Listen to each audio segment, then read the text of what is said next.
Materi, mic-nya saya tutup semua ya Bu, oke, agar tidak double-double suara nanti. Baik, saya share screen dulu.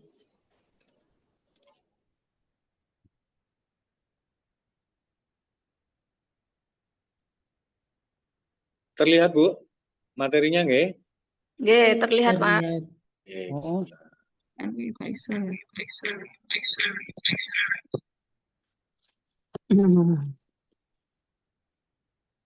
Baik.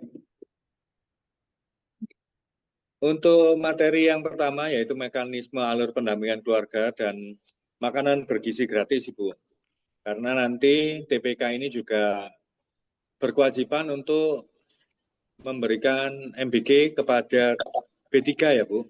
Balita, balita non PAUD, bumil, dan busui. Jadi nanti saya bocori awal dulu, dipersiapkan nanti datanya balita yang non PAUD, balita yang tidak disekolahkan PAUD, ibu menyusui dan ibu hamilnya didata dulu.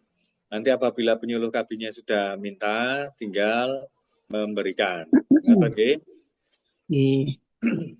Ikan sepat, ikan pari, burung pipit terbang tinggi. Semakin cepat kita mulai, semakin cepat nanti kita akhiri. Ngoten Ibu? Baik. Tim pendamping keluarga. Pengertiannya pendamping keluarga itu serangkaian kegiatan pendampingan yang dilakukan terhadap keluarga yang dimiliki. Sebenarnya ini juga mengulang kembali Bu, karena materinya ini sekitar 130 slide. Jadi nanti saya percepat, yang memang ibu-ibu sudah pernah melakukan, tidak saya bahas. Tapi nanti ada pembahasan tentang kegiatan atau yang harus ibu lakukan, dan ada kegiatan dari Kementerian Kemendubangga yang harus ibu-ibu dukung. Termasuk makanan gizi gratis tadi. Yang harus didampingi tetap ibu calon pengantin, ibu hamil, ibu pasca salin, baduta. Mohon maaf. Komposisi dan kriteria tim pendamping keluarga masih tetap Ibu. Ada bidan, kader PKK, kader KB. Bidannya memiliki ijazah pendidikan bidan, memiliki kemampuan berkomunikasi yang baik, memiliki kemampuan menggunakan gadget. Kader PKK-nya memiliki SK atau surat tugas sebagai pengurus atau anggota PKK, berdomisili di desa yang bersangkutan, memiliki komunikasi yang baik, dan memiliki kemampuan menggunakan gadget. Kader KB-nya bisa PPKBD atau SUB, atau kader kelompok kegiatan, tenaga penggerak desa, kader KB di desa atau kelurahan. Memiliki SK, berdomisili desa yang bersangkutan, dan memiliki kemampuan berkomunikasi yang baik. Yang terakhir memiliki kemampuan menggunakan gawai. Kenapa harus berkemampuan menggunakan gawai? Karena harus dilaporkan ya Bu, LC Mil. Nah, yang kemarin nanti ibu-ibu, andai kata ya LC Mil-nya yang kemarin sering gangguan ya Bu. Nah, yang sering gangguan kan ibu-ibu mengerjakan di spreadsheet. Nah, ke depan meskipun di spreadsheet kita sudah perjanjian dulu, kalau kita sempat bertemu ya Bu, apalagi di Kecamatan Batu dulu, bahwa kalau menggunakan spreadsheet harus tetap dilaporkan di LC Mail. Apakah sudah? Saya yakin sudah, tapi nggak semua Pak. Ya, nah sekarang karena nanti LC Mail ini berhubungan langsung dengan SIGA, izin ya Bu, semua kegiatan yang jenengan lakukan, pendampingan kepada siapapun harus dilaporkan di LC Mail. Kalau pendampingan jenengan 10 ya semuanya 10 harus dilaporkan di LC Mail. Kalau pendampingan satu timnya ada 20 atau 21 ya semuanya harus dilaporkan di LC Mail. Kalau ada 3 tim berarti masing-masing 7 yang melaporkan. Sepakat Ibu? Sepakat. Baik. Tugas tim pendamping keluarganya melakukan penyuluhan, fasilitasi pelayanan rujukan kesehatan, fasilitasi penerimaan bantuan sosial, dan pengamatan yang berkelanjutan. Saya yakin kalau panjenengan sudah melakukan KIE pasti setiap kali melakukan kunjungan, sudah pasti melakukan penyuluhan atau KIE. Pelayanan rujukan kesehatan ada beberapa yang dilakukan. Contohnya penemuan untuk, oh ternyata keluarga ini harus ada dirujuk karena kok kecil banget, ternyata kok kurus banget, oh disampaikan ke bidannya, ternyata bidannya juga menindaklanjuti dan dirujuk ke fasilitas kesehatan. Ibu-ibu sudah melakukan rujukan kesehatan. Dan ibu-ibu melihat nih pengamatan yang berkelanjutan, surveillance-nya dilihat, oh ternyata satu keluarga ini belum mendapatkan bantuan karena ibu-ibu dekat dengan desa dan kelurahan, dekat dengan Pak Lurahnya, Bu Lurahnya, akhirnya Bu, mohon izin Bu, ini belum dapat, akhirnya bisa dapat. Ngatan nggih. Lanjut. Tugas tim pendamping keluarga berdasarkan sasaran pendampingan. Sasaran Catin atau calon pasangan usia subur. Ini biasanya datanya dapat dari Pak Mudin. Datanya dapat dari kalau dulu di Kecamatan Batu sama Bu Esti, sama Bu Ani, sama Bu Retno dikasih. Nah ini yang didampingi. Nah nanti Bu, apabila memang Catin ini pengalaman seperti yang di Junrejo Pak Andi kemarin, Catinnya mau mendaftarkan mandiri. Nah siap-siap ya Bu, nanti LC-milnya dilihat. Apabila ada Catin yang mendaftarkan mandiri, ibu-ibu akan dihubungi oleh Catinnya. Karena di situ di LC-mil yang pendaftaran Catin Mandiri itu akan muncul nomor HP-nya ibu-ibu semua. Nah, kalau mereka sudah bisa memasukkan sendiri, otomatis ibu-ibu juga masih berkewajiban untuk mendampingi calon pengantinnya. Otomatis nanti masuk di LC milnya ibu-ibu untuk nomor HP-nya. Panjenengan, kader TPK tinggal melakukan WA ke calon pengantinnya. Menganjurkan Catin melakukan pemeriksaan kesehatan ke fasilitas kesehatan. Menginformasikan Catin untuk mengikuti kelas atau mendapatkan materi bimbingan perkawinan. Menjelaskan hasil pemeriksaan ini bisa bersama bidan ya Bu. Melakukan KIE sesuai dengan hasil kesehatan ini juga bisa bersama bidan. Memfasilitasi rujukan kesehatan melakukan pemantauan tata laksana Catin yang berisiko. Memfasilitasi keluarga Catin atau Catin mendapatkan bantuan sosial bagi yang memenuhi syarat penerimaan bantuan. Lanjut ke sasaran ibu hamil, dilakukan deteksi dininya, memfasilitasi, memastikan ibu hamil mendapatkan pemeriksaan kehamilan standar ANC ya Bu, minimal 6 kali selama kehamilan. Ya, minimal 6 kali. Melakukan KIE terkait kesehatan ibu hamil, ini juga bisa bersama bidan. Memastikan ibu hamil telah melakukan persiapan persalinan, melakukan deteksi dini faktor resiko, memfasilitasi pelayanan rujukan, memfasilitasi mendapatkan bantuan sosial. Lanjut, pasca salin, memastikan ibu nifas mendapatkan layanan nifas dan neonatal minimal 4 kali. KIE terhadap pemberian ASI eksklusif, 1000 HPK, dan KBPP, KB pasca salin, persalinan, terutama MKJP. Saya yakin ibu-ibu semua sudah paham, MKJP itu apa, dan apa saja yang termasuk MKJP, ibu-ibu saya yakin sudah mengerti semua. Melakukan rujukan bila diperlukan, dan melakukan memfasilitasi mendapatkan bantuan sosial apabila juga diperlukan. Baduta 0 sampai 23 bulan. Melakukan pendampingan bayi baru lahir untuk memfasilitasi bayi mendapatkan ASI eksklusif selama 6 bulan.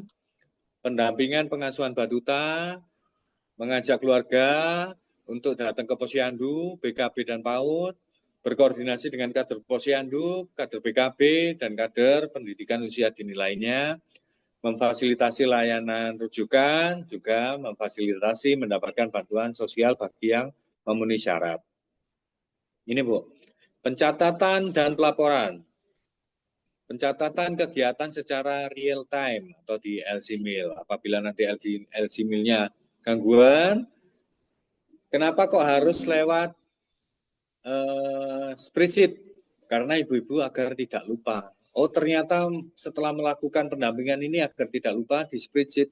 Nah, kewajibannya ibu-ibu juga setelah nanti di spreadsheet itu harus tetap dilaporkan ke LC-Mail. Oke, sasaran keluarganya, detail aktivitasnya, menginput pada aplikasi pendampingan keluarga sesuai tanggal pendampingan. Pencatatan dan pelaporan alurnya seperti ini, Bu. Oke, alurnya seperti ini. Jadi dari bawah alurnya akan nanti di entry. Karena kenapa harus LC-Mail, Bu? Agar pusat tahu. Oh, ternyata TPK di Kota Batu, Desa A telah melakukan pendampingan sekian ratus orang. Jadi pusat yang akan lihat dari LC-Mail. Kalau lihat dari spreadsheet belum bisa, Bu, karena spreadsheet masih di tingkat kota saja. Kewajibannya TPK meskipun sudah mengisi spreadsheet harus tetap mengisi ke LC-Mail. Kedudukan TPK. Jenengan ini kedudukannya adalah di akar rumput. Di yang paling bekerjanya paling super duper sosial. Bukan sosial ya, Bu, super duper sosial. Kadang mendampingi ibu hamil saja, mendampingi pasca salin wis sak nggawa sembarangi nggo rampini itu ya, Bu. Bayaran piro Pak Indra? Bayaran 2 juta. Bayaran 2 juta, bawa ininya pendampingan ini itu dan lain-lain. Habisnya berapa, Bu? Satu kali pendampingan bisa 250. Wow. Tekor ya, Bu. Eman. Ibu, nanti di sini kedudukannya panjenengan itu adalah datanya jenengan digunakan untuk bisa mengambil kebijakan oleh Pak Lurah atau yang lebih tinggi. Jadi data-data panjenengan ini data-data yang harus real yang terjadi di bawah. Alur mekanisme penyediaan TPK-nya. Ini, Bu. Ini sudah ya, sudah karena panjenengan sudah menjadi TPK. Nih. Sudah pembentukan TPK-nya sudah terbentuk. Ini, Bu. Lanjut. Alur pendampingan calon pengantin atau calon pasangan usia subur. TPK memperoleh data calon pengantin, setelah itu TPK melakukan validasi dan verifikasi perval ke keluarga tersebut. Bisa ke KUA atau lembaga agama, bisa minta data ke RT atau RW-nya, atau bisa dari Pak Mudin di kantor desa atau kelurahannya. Apabila tidak punya Pak Mudin, ya otomatis nanti sedengarnya ya, Bu, panjenengan mendengarkan, oh sambil belanja, oh ternyata anak ibu itu mau menikah, ya kedepannya panjenengan untuk bisa mendapatkan data-data yang calon pengantinnya. Yang kedua, langkah kedua yang dilakukan TPK mengunjungi calon pengantin untuk melakukan pendampingan dengan tahapan. Menginformasi dan memastikan catinya benar, catinya mau nikah. Benarkah sudah ini, sudah jombloan atau belum? Oh, benarkah sudah memeriksakan kesehatan ke Vaskes? Sudah atau belum? Kalau belum, disarankan untuk segera mendaftarkan, untuk segera memeriksakan kesehatannya agar jenengan juga bisa ngisi LC-Mail-nya. Nanti ada yang beresiko, ada yang tidak beresiko atau ideal menikah. Bagaimana apabila catin tersebut beresiko, apakah tidak boleh menikah? Boleh ya, Bu, tetap boleh. Tetap boleh menikah, tapi panjenengan harus bisa melakukan KIE lebih lanjut untuk menghilangkan risikonya. Dalam artian, oh ini ternyata beresiko dari seperti berat badannya kurang. Berat badannya berarti disuruh makan yang banyak gitu nih. Atau bagaimana KIE-nya panjenengan. Nah, setelah nanti ini sudah dilakukan, jenengan catat, masukkan di aplikasi LC-Mail. Setelah itu nanti di-download sertifikat siap nikahnya. Mohon maaf, karena di Kementerian Agama sudah MOU dengan BKKBN, dan ini sudah diturunkan ke setiap KUA, bahwa setiap calon pasangan usia subur yang mau menikah harus mendownload sertifikat siap nikah yang ada di LC-Mail. Itu Ibu. Nah, setelah itu silakan kalau ideal KIE-nya, cash flow-nya di-KI-kan, gizi seimbang, penyiapan hidup keluarga, kehamilan sehat, dan 1000 APK. TPK melaporkan pelaksanaan pendampingan ke TPPS Desa atau Kelurahan. TPK menerima umpan balik dari TPPS Desa atas laporan dari TPK. Pendampingan ibu hamil. TPK memperoleh data ibu hamil. Biasanya dapatnya dari posyandu ya Bu. Saya yakin semua TPK pasti datang dan mendampingi ke posyandu. Setelah TPK memperoleh data, TPK mengunjungi ibu hamil ke rumahnya atau ke ketemuan di posyandu. Nah, TPK memastikan telah melakukan pemeriksaan atau belum. Ditanya, punya KIA atau enggak? Kalau tidak punya, difasilitasi nanti untuk bisa mendapatkan KIA. Kalau sudah punya, TPK melakukan KIE dan menyarankan pemeriksaan kehamilan minimal 6 kali selama kehamilan. Kalau belum punya, tadi ya, silakan difasilitasi untuk mendapatkan buku KIA. Setelah TPK mendapatkan informasi tentang ibu hamil itu, tetap harus berkewajiban melaporkan melalui LC-Mail. Ya Bu, tetap harus berkewajiban seperti itu. Nah, ternyata setelah dimasukkan LC-Mail, muncul nih, oh tidak beresiko. Kalau tidak beresiko, yang dilakukan TPK adalah melaksanakan rekomendasi kepada tenaga kesehatan, mendapatkan KIE, kehamilan sehat, asupan gizi seimbang, dan PHBS. Ibu hamil mendapatkan KIE resiko apa saja yang di kesehatan reproduksinya pasca salin. Mohon maaf. Nah, yang beresiko, TPK memberikan KIE tentang kehamilan sesuai dengan resikonya. TPK memastikan ibu hamilnya mendapatkan fasilitas rujukan. Jadi ini bisa tanya ke bidannya. TPK memastikan ibu hamil berisiko stunting atau tidak. Kalau membutuhkan bantuan sosial juga harus difasilitasi. Setelah itu tetap melaporkan hasilnya kepada TPPS Desa dan mendapatkan umpan balik.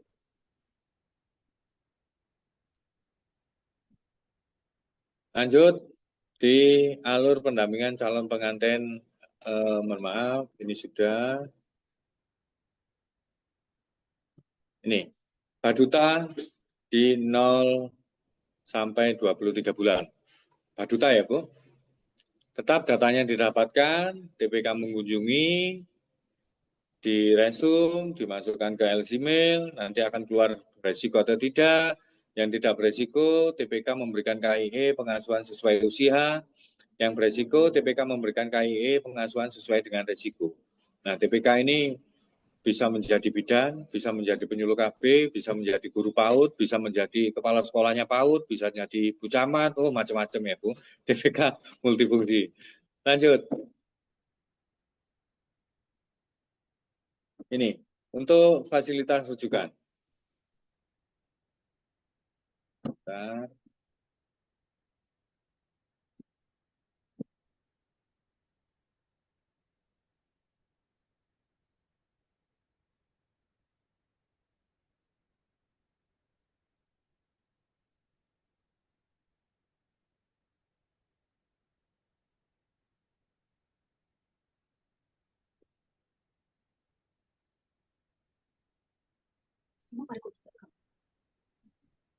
Nih, kriteria keluarga berisiko stunting atau KRS yang membutuhkan bantuan sosial adalah keluarga sasaran yang memiliki faktor risiko melahirkan anak stunting, terdiri dari pasangan usia subur, ibu hamil, keluarga dengan anak 0 sampai 23 bulan, dan keluarga yang mempunyai anak 24 sampai 59 bulan, serta memiliki faktor risiko terjadinya stunting. Sanitasinya kurang, akses air bersihnya jelek, kondisinya 4T, terlalu muda, terlalu tua, terlalu dekat, dan terlalu banyak. Lanjut, kriteria lainnya yang penerima bantuan sosial, fakir miskin yang tidak mampu, tidak memiliki jaminan kesehatan, kondisi rumahnya tidak layak huni, kelompok rentan seperti disabilitas. Pesan kunci, ini banyak Bu pesan kuncinya. Jadi andai kata nanti jenengan turun ke bawah, pesan kuncinya itu gampang. Ada ini. Bahaya anemia saat hamil. Nanti jenengan bisa pada saat pendampingan, jenengan bisa menyampaikan anemia saat hamil itu resikonya bisa menjadi keguguran, kematian janin dalam kandungan, bayinya bisa lahir prematur, BBLR, kematian ibu dan bayi. Nah, di saat nanti, oh ternyata ini calon pengantin ini anemia. Nah, rekomendasinya jenengan salah satunya adalah konsumsi tablet tambah darah selama kurun waktu tertentu sesuai dengan anjuran tenaga kesehatan. Konsumsi makanan mengandung protein seperti telur ayam, ikan, daging, susu, tahu, tempe, dan lain-lain. Mengkonsumsi makanan yang mengandung zat besi. Hindari minum susu dan teh serta kopi dalam waktu yang berdekatan. Dapat menghambat proses penyerapan zat besi dalam tubuh. Jika catin masih anemia menjelang pernikahan, dianjurkan melakukan konsumsi tablet tambah darah, gizi seimbang, dan penundaan anak pertama menggunakan alat kontrasepsi. Pesan kunci yang selanjutnya, di saat jenengan ketemu dengan catin yang mungkin terlalu muda, jenengan bisa menyampaikan resikonya. Kalau terlalu muda, resikonya keguguran, kematian janin dalam kandungan, bayi lahir prematur, pendarahan, pasca persalinan, BBLR, kematian ibu dan bayi, gangguan psikologis, tekanan darah tinggi. Kalau terlalu tua, bayinya lahir bisa tidak normal, kelainan bawaan, bisa keguguran, prematur, BBLR, masalah kesehatan pada ibu dan bayi, komplikasi kehamilan dan persalinan. Nanti apabila ibu-ibu ketemu dengan calon pengantin yang gizinya kurang. Nih, tips ibu-ibu bisa menyampaikan tips menambah berat badan secara ideal. Mengkonsumsi makanan dengan kaya nutrisi, mengkonsumsi camilan yang sehat, memperbanyak minum air putih dan susu, istirahat yang cukup, olahraga teratur. Tips menurunkan berat badan secara ideal apabila ini obesitas ya Bu, calon pengantinnya. Bisa olahraga teratur, minum air putih yang cukup, sarapan sehat, konsumsi makanan berprotein, serat, makan dalam porsi kecil, istirahat yang cukup, dan mengatur pola makan yang sehat. Apabila ketemu yang merokok aktif, nah ini agak susah ya Bu, karena nanti kalau kita biasanya bilang jangan merokok itu bisa batuk. Bayi saja nggak rokokan batuk, jawabannya pasti gitu. Nah, bahayanya terhadap kesuburan laki-laki disampaikan saja kualitas dan kuantitas sperma berkurang. Bentuknya tidak normal, kemampuan sperma untuk membuahi sel telurnya agak kurang. Untuk perempuan, kalau perempuannya merokok, masalah ovulasi atau kesuburan, genetik, penyakit bawaan, gangguan pada organ reproduksi, gangguan pada sel telur. Nah, tips mengurangi perilaku merokok, memiliki tekad yang kuat, pembiasaan, dukungan keluarga, olahraga teratur, konsultasi dengan dokter, jauhi lingkungan para perokok. Oke. Lanjut, nanti apabila ketemu yang pate ini terlalu muda, kurang dari 20 tahun, terlalu tua, lebih dari 35 tahun, terlalu dekat, jarak kelahirannya kurang dari 2 tahun, terlalu banyak, jumlah anaknya lebih dari 2. Oke. Resiko kehamilan pate, pesan kuncinya, 1, resikonya bisa kelahirannya prematur, anemi saat hamil, kanker organ reproduksi, BBLR, pendarahan persalinan, gangguan fisik dan psikologis, resiko kelahiran anak stunting dan kelainan bawaan, serta kematian ibu dan bayi. Anjurannya, makan makanan yang bergizi, olahraga ringan, pemeriksaan secara rutin minimal 6 kali ya Bu. Minimal 6 kali, suami dan keluarga memberikan dukungan, stimulasi janin, lakukan hobi yang ringan, merencanakan KB pasca salin. Pesan kuncinya itu. Ini Bu. Pesan kunci ibu hamil yang beresiko status gizinya. Tipsnya menjaga berat badan ideal, mengkonsumsi makanan kaya nutrisi.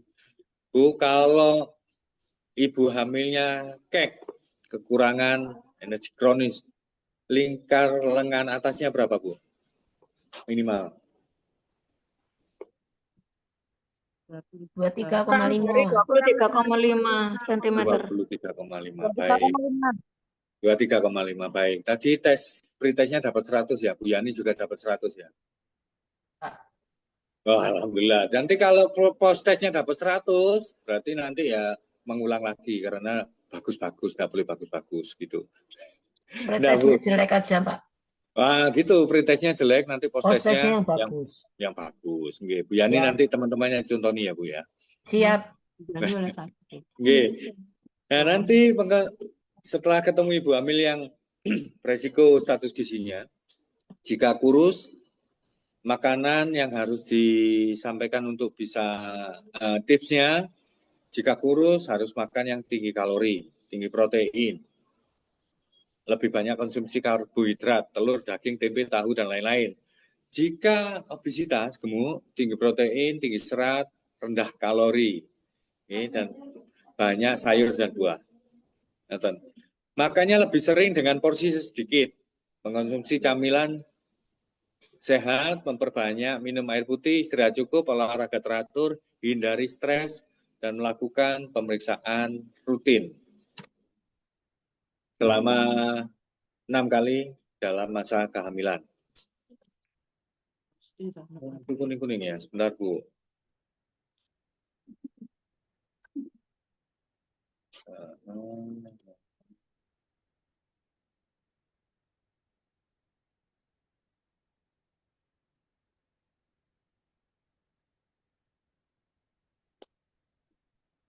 Oke, sebentar Bu, ini kok muncul kuning-kuning, sebentar Bu. Kita lihatnya dulu.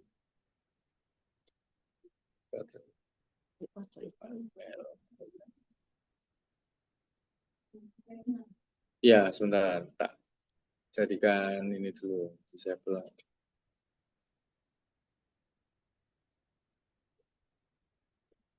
Baik.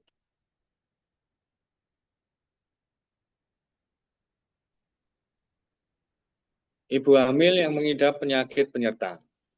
Jenis penyakit penyerta itu biasanya TBC, HIV/AIDS, PMS, penyakit menular seksual, hepatitis, herpes, diabetes, hipertensi, asma, penyakit jantung, gagal ginjal, dan lain-lain. Attention for all the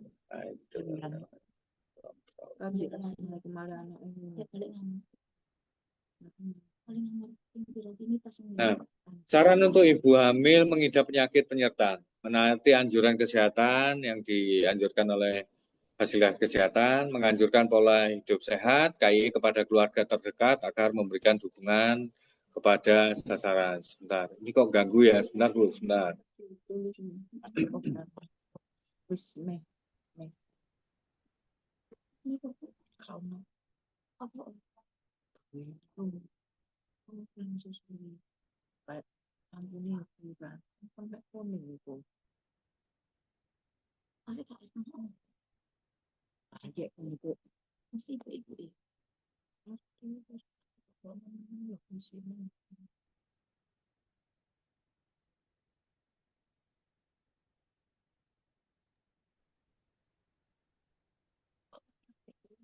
Sebentar, saya share ulang ya Bu, biar nggak ganggu. Sebentar.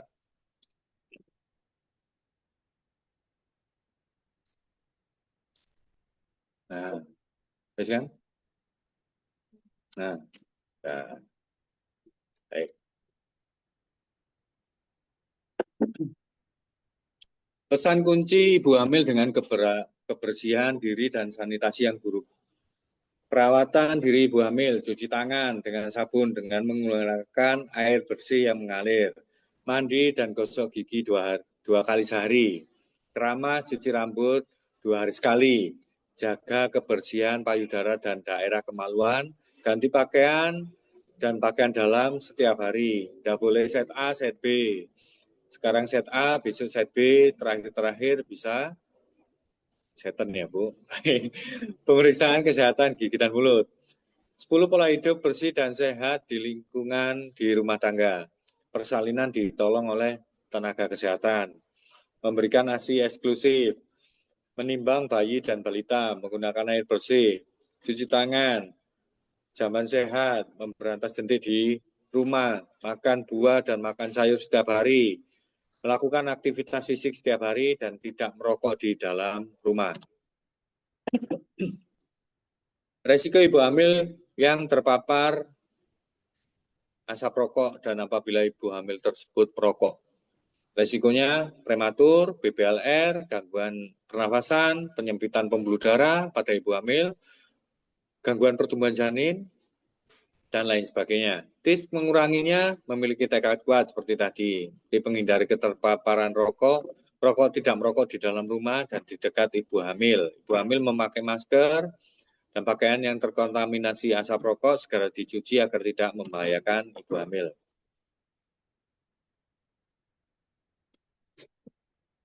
Pesan kunci untuk ibu pasca salin.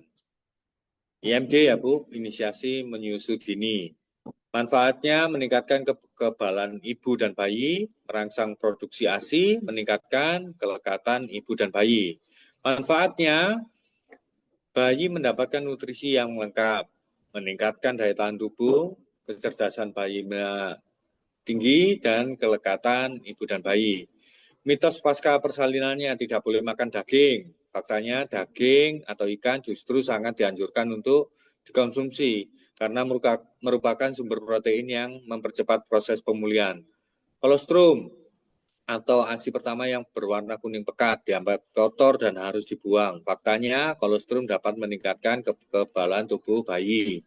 Dan mitos lainnya yang banyak ditemui di daerah masing-masing, seperti di Rorombo kalau orang hamil nggak boleh ngelangkai alun ngadeg ya Biani ya.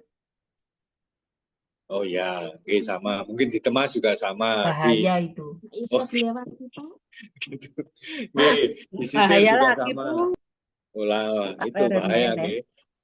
Gizi seimbang pasca salinnya konsumsi makanan sepertiga karbohidrat, 1/6 lauk pauk, 1/6 buah-buahan, dan 1/3 sayuran. KB-nya yang paling bagus, yang paling pas, pakai apa ibu-ibu pasca salin? Ayudi. Ayudi, baik. Saya lanjutkan di pesan kunci selanjutnya. Untuk tindakan pasca salin yang tindakan medis, okay? Andai kata ibu itu pasca sesar, latihan geraknya harus bertahap. Karena biasanya kalau ibu-ibu sesar itu paling cepat sembuhnya itu antara 2 minggu paling cepat. Itu paling cepat Bu. Kalau enggak itu 2 bulan, 3 bulan. Okay. Apalagi ibunya yang agak nggak kuat sakit. Nahan sakitnya itu pasti lama lagi. Nah ini juga harus dilakukan secara bertahap Bu ya. Itu panjenengan yang nanti mendampingi ke bawah pasca ibu-ibunya sesar mengerti nanti. Tetap IMD-nya tetap disampaikan, ASI eksklusifnya tetap, pasca salin mitosnya tetap disampaikan, dan KB pasca salinnya juga tetap disampaikan. Nifas. Di saat nifas, nanti jenis kompilasinya biasanya ada pendarahan, infeksi, payudara, jalan lahir, alat reproduksinya, hipertensi, anemia, dan lain-lain. Manfaatnya IMD-nya tetap, manfaat ASI eksklusifnya juga disampaikan, pesan kuncinya seperti itu, nanti saya share. Nah, KB pasca salin, KB pasca persalinan, alat kontrasepsi atau alkon disarankan 42 hari pasca persalinan dengan menggunakan alkon yang sesuai berdasarkan hasil konsultasi dengan tenaga kesehatan. Jenis-jenis KB pasca salinnya bisa IUD, implan, yang paling disarankan. Atau nanti bisa pil yang tidak mengganggu ke produksi ASI, suntik, kondom, MOP atau MOW bagi yang sudah tidak ingin punya anak lagi. Oke. Lanjut, ini pesan kuncinya untuk alur pendampingan bayi tanpa komplikasi. Nih, bayi kecil tapi tanpa komplikasi. Bayi yang lahir dengan kondisi minimal salah satu kriteria berikut. Bayi lahirnya kurang dari 2,5 kilo, atau 2.500 gram. Panjangnya kurang dari 45 cm. Usia kehamilannya kurang dari 37 minggu atau prematur. Resiko bayi kecil, Bu. Resikonya gangguan pertumbuhan dan perkembangan, gangguan mental, rentan terhadap penyakit, resiko anak mengalami stunting. Saran untuk keluarga yang mempunyai bayi kecil tadi, berikan kehangatan dan kenyamanan melalui perawatan metode kanguru. Ini ibunya, okay? Dengan memposisikan bayi di depan dada sehingga menjadi kontak langsung dengan kulit. Memantau pertumbuhan dan perkembangannya, diajak ke posyandu secara rutin, melengkapi imunisasi dasar. Ibunya harus cukup istirahatnya, dukungan emosionalnya dari keluarga, meminimalisir resiko infeksi pada bayi dengan penerapan PHBS. Untuk dalam satu keluarga terdapat 2 balita atau lebih. Resiko anak terlalu banyak, anak menderita stunting, pertumbuhan dan perkembangan terhambat, ibu tidak bisa merawat dan mengasuh anak dengan optimal, permasalahan ekonomi. Saran untuk keluarga yang lebih dari satu, yang mempunyai balita lebih dari satu. Pemberian gizinya harus seimbang, harus sama sesuai dengan kebutuhan bayinya, balitanya. Keluarga terdekat diharapkan dapat membantu merawat anak, melakukan pemantauan dan pertumbuhan serta perkembangan anak di posyandu atau BKP. Tidak membandingkan anak yang satu dengan yang lain. Alur pendampingan balita dengan pertumbuhan dan perkembangan tidak sesuai standar. Deteksi, intervensi, dan stimulasi tumbuh kembangnya. Kegiatan atau pemeriksaan untuk menemukan penyimbangan pertumbuhan dan perkembangan anak sedini mungkin dan melakukan intervensi melalui dukungan dan sumber daya, serta memberikan latihan dan rangsangan untuk meningkatkan tumbuh kembangnya. Sarannya, memantau lewat buku KIA, memantau pertumbuhan dan perkembangannya, serta menstimulasi dari mengikuti kegiatan di PKB, menggunakan KKA, memberikan asupan gizi seimbang, menjaga perilaku hidup bersih dan sehat, melakukan konsultasi kepada Vaskes, dan memberikan rujukan. Alur pendampingan apabila ibu-ibu menemukan baduta yang tidak diimunisasi secara lengkap. Manfaat imunisasinya, meningkatkan kekebalan tubuh, terhindar dari penyakit PD3I. Penyakit yang dapat dicegah dengan imunisasi dan kematian. Efektif mencegah penularan penyakit dan menurunkan risiko stunting. Risiko baduta tidak diimunisasi dengan lengkap, kekebalan tubuhnya turun, mudah terkena penyakit, dapat menyebar atau menularkan penyakit, rentan tertular penyakit, risiko stuntingnya meningkat. Kontraindikasinya, kondisi di mana seseorang tidak boleh dilakukan imunisasi seperti balita memiliki autoimun, penyakit berat, alergi terhadap komponen vaksin atau imunisasi. Ini kontraindikasinya, tidak boleh diberikan kepada bayi atau balita. Melakukan pola bersih hidup sehat. Alur pendampingan apabila ibu-ibu mendapatkan bayi atau balita baduta yang mempunyai penyakit penyerta. Penyakit penyertanya diare, ISPA, flu, batuk, hepatitis, infeksi telinga, kejang, cacar air, DBD, malaria, dan lain-lain. Sarannya melakukan pemeriksaan kesehatan secara berkala, menaati anjuran tenaga kesehatan, menganjurkan PHBS dan KIE kepada keluarga terdekat agar mampu melakukan PHBS, perawatan, dan pemantauan kepada baduta. Alur pendampingan baduta dengan air minum atau jamban yang tidak sehat. Jamban milik sendiri, ya, jamban yang sehat itu Bu, jamban yang milik sendiri atau komunal dengan leher angsa dan memiliki septic tank atau IPAL. Kalau di Batu kayaknya tidak ada jamban yang tidak seperti ini, hampir semua seperti ini. memiliki sumber air minum yang sehat, dan 10 PHBS di rumah tangga itu tadi sudah tersampaikan ya Bu, persalinan ditolong oleh tenaga kesehatan, bayi mendapatkan ASI eksklusif, menimbang bayi dan balita, menggunakan air bersih, cuci tangan, zamannya sehat, pemberantasan jentik, makan buah dan sayur, aktivitas fisik setiap hari, dan tidak merokok di dalam rumah. Oke. Alur pendampingan kepada baduta yang tidak mendapatkan ASI eksklusif. Ini bisa terjadi ya Bu. Nanti Ibu bisa menyampaikan kepada Ibu busuinya bahwa ASI eksklusif ini baik. Lebih sering tip memberikan penyampaian tadi panjenengan sudah lebih bisa. Okay? Ini Bu, zero dose immunization. Kondisi di mana seorang anak sama sekali belum pernah menerima dosis pertama kali dari vaksin dasar yang seharusnya diberikan sesuai dasar.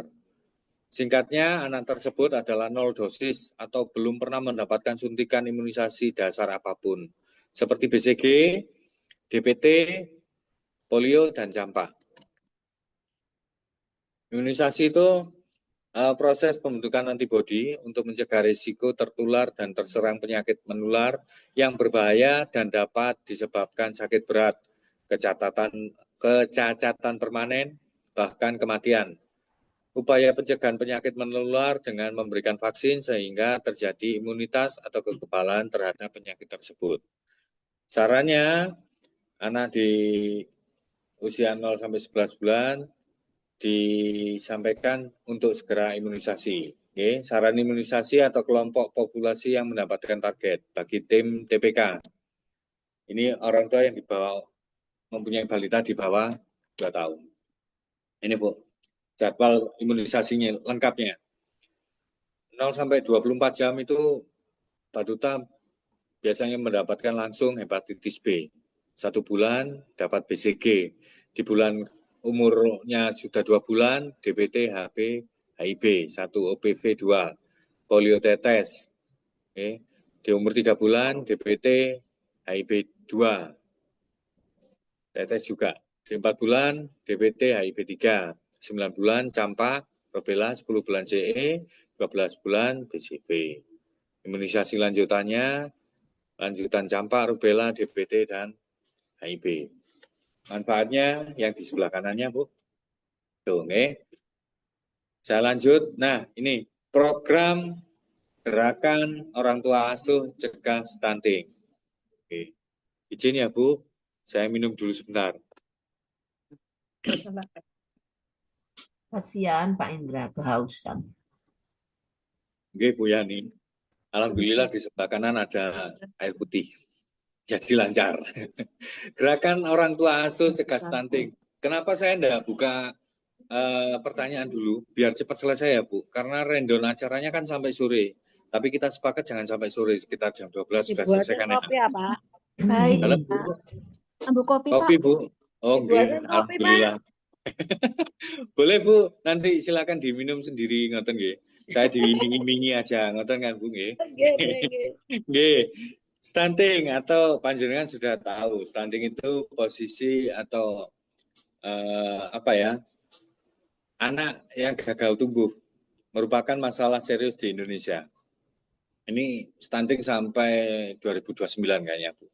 Lagi dan digarap sampai nanti kalau ditambah lagi ya bisa sampai tambah lagi banyak. Kemarin karena awal infonya kan sampai 2027, ternyata digarap sampai 2029. Siap-siaplah TPK nanti sampai 2029, baru pensiun. Itu kalau tidak diperpanjang. Okay. Ini Bu, landasan implementasinya keputusan Menteri Kemendikbudayaan. Penting, gerakan gotong royong orang tua asuh pentaholik untuk mewujudkan generasi yang sehat, cerdas, kuat, tidak stunting dengan cara memberikan bantuan nutrisi atau non-nutrisi bagi keluarga yang memiliki ibu hamil, baduta dengan tingkat kesejahteraan rendah. Genting merupakan kepanjangan dari gerakan orang tua asuh stunting. Kalau dulu ada Bu di Batu, sejenis genting gini, orang tua asuh juga sama. Tapi ini sudah mulai redup lagi. Ini sama Menteri Pak Wi Haji digenjot lagi untuk gentingnya bisa muncul lagi. Genting bersifat gotong royong dan saling kerjasama untuk mewujudkan generasi yang sehat, cerdas, kuat, dan tidak stunting. Memberikan bantuan pada program genting bersumber dari kepedulian para pihak orang tua asuh atau OTA bagi keluarga yang memiliki ibu hamil dan atau baduta dengan tingkat kesejahteraan rendah dan atau beresiko stunting. Orang tua asuh atau OTA adalah pihak yang berperan sebagai pemberi bantuan terdiri dari unsur BUMN, BUMD, swasta, perseorangan, LSM, perguruan tinggi, akademisi, media, dan lainnya. Potensinya di Indonesia ini, Bu, datanya. Keluarga yang berisiko stunting adalah keluarga sasaran yang memiliki faktor risiko untuk melahirkan anak stunting yang terdiri dari pasangan usia subur, ibu hamil, keluarga dengan anak 0 sampai 23 bulan, dan keluarga dengan anak 24 sampai 59 bulan, serta penapisan faktor risiko yang mudah diamati dan memenuhi signifikasi dalam mempengaruhi terjadinya stunting. Penerima genting, ini Bu, keluarga memiliki ibu hamil, ibu menyusui, anak umur 0 sampai 23 bulan dengan tingkat kesejahteraan yang rendah. Nanti ada yang namanya TPG, Tim Pengendali Genting. Ini operasionalnya di tingkat pusat, provinsi, dan tingkat kota atau kabupaten. Prinsipnya gotong royong, sukarelaan, transparansi, dan fasilitasi oleh pemerintah. Tujuannya genting, terwujudnya generasi sehat, cerdas, kuat, dan tidak stunting, meningkatkan kepedulian dan peran serta masyarakat dalam pencegahan dan penurunan stunting. Sasaran genting, kalau OTA-nya, orang tua asuhnya pihak yang berperan sebagai pemberi bantuan, penerima bantuannya, ibu hamil, ibu menyusui, dan baduta yang mendapatkan atau di keluarga yang memiliki ibu hamil dengan tingkat kesejahteraan yang rendah. Ibu hamil, anak 0 sampai 23 bulan, dan ibu menyusui. Oke, target gentingnya saya lewati. Bantuan prioritasnya, bantuan nutrisi, terus ada juga bantuan untuk lingkungan yang layak huni, seperti jamban sehat, air bersih, dan dapur sehat.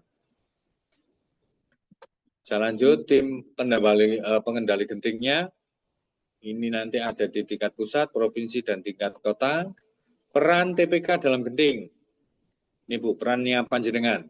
1, melaksanakan distribusi kepada sasaran penerima genting apabila nanti memang sudah ada.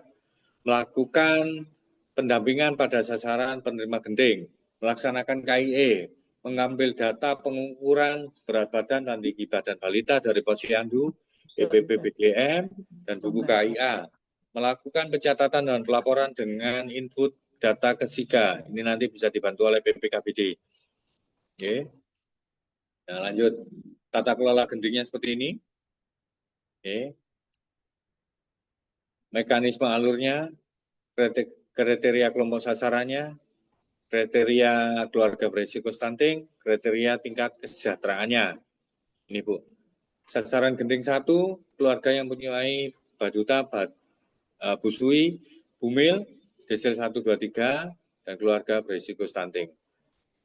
Nah, nanti apabila di sasaran genting 1, 2, 3 sudah, nanti ada sasaran genting keluarga baru. Ini Bu. Oke. Lanjut, mekanisme alur penyampaian bantuannya, nanti TPK juga membantu untuk menyalurkan.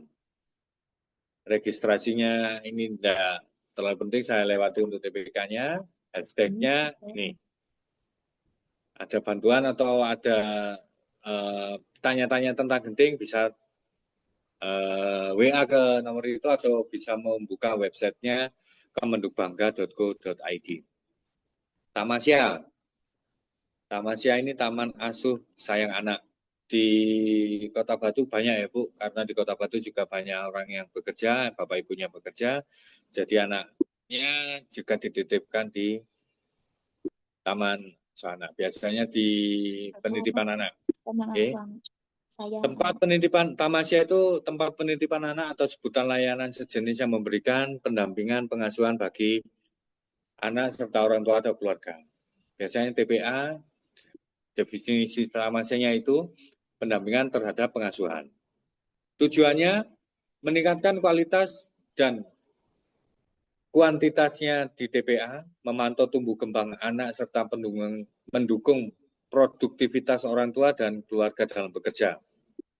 Manfaatnya, anaknya terpantau pertumbuhannya, untuk orang tuanya bisa tenang dalam bekerja, pengelola TPA-nya meningkat dalam kualitas layanan. 4 layanan di Tamasya, pengasuhnya dapat coaching dan mentoring di Tamasya atau di kelas orang tua hebat, kerabat, bisa belajar mandiri di BKB Mas dan LMS, konvensi hak anak dan pengasuhan positif. Layanan untuk anaknya nanti pemantauan secara periodik, pertumbuhan anak, berat badan dan tinggi badan, perkembangan anak. Untuk orang tuanya, peningkatan keterlibatan orang tua atau keluarga di kelas parenting di Tamasya atau dan memberikan rapor. Tujuannya untuk prarujukan, rujukan, dan pasca rujukan. Pendampingan di Tamasya, saya lanjut ke peran TPK di dalam Tamasya. Melakukan pendampingan kepada pengasuh di tempat penitipan anak dalam meningkatkan kapasitas pengasuh melalui sosialisasi kepada TPA bagaimana cara mengakses program peningkatan kapasitas pengasuh. Untuk di kedua, pendamping anak bisa mendampingi pengasuhan dalam pengukuran pertumbuhan anak, panjang, berat badan, tinggi badan, dan panjang badan. Mendampingi pengasuhan memasukkan hasil pengukuran ke dalam kategori anak, mendampingi pengasuh untuk melakukan pemantauan perkembangan anak dengan menggunakan KKA, mendampingi pengasuh hasil pemantauan di kartu kembang anak. Pendampingan kepada orang tuanya mendapatkan kelas parenting di TPA, pemberian rapor, dan layanan rujukan. Pendampingan pencatatan dan pelaporannya ini, dan nanti saya lanjutkan ke Gati. Karena TPK juga ada kewajiban untuk bisa membantu di TPA dan pelaporannya. Tapi itu nanti Bu, yang tidak punya TPA juga masih aman-aman saja. Ini Gerakan Ayah Teladan Indonesia.